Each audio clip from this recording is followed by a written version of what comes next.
Inilah sosok mulia Nata bin Tengku Jumadi, mahasiswa asal Nagan Raya, Aceh, yang meninggal dunia di Kairo, Mesir, pada Kamis, tanggal 11 Januari tahun 2024, pukul 14 waktu Mesir. Mulia Nata bin Tengku Jumadi merupakan mahasiswa Aceh di Mesir, yang menimba ilmu di Universitas Al-Azhar Kairo angkatan 2018. Nata meninggal dunia usai tertimpa sebongkah batu sebesar batako, sepertinya batu bata beton jatuh dari sebuah gedung tua. Korban yang tertimpa batu besar sempat terjatuh hingga dilarikan ke rumah sakit untuk mendapatkan pertolongan medis, namun sayang nyawanya tidak dapat diselamatkan. Menurut Tengku Jumadi, hanya sampai pada usia 13 tahun saja ia mendidik dan menemani Mulia Nata, anaknya. Sejak usia 13 tahun hingga meninggal, Tengku Mulia Nata selalu dalam kondisi menuntut ilmu dari satu pesantren ke pesantren lainnya.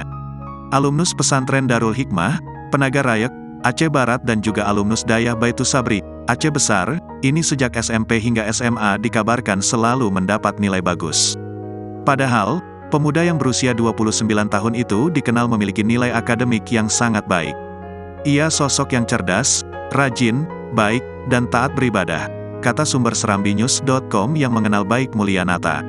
Sebelumnya, ia juga sempat mondok di Al-Fatah Temboro selama 6 bulan untuk belajar dan mengambil tarekat, juga di Sitogiri, Jawa Timur, selama 6 bulan.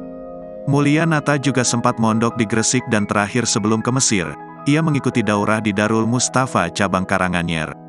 3 jam sebelum musibah menimpa, Mulia Nata menelepon sahabatnya, menyampaikan rasa puasnya karena baru pulang dari Arab Saudi. Di Madinah, dia menghatamkan beberapa kitab. Kemudian, dia juga berhasil melakukan umrah sebanyak 100 kali. Download Tribun X sekarang, menghadirkan lokal menjadi Indonesia.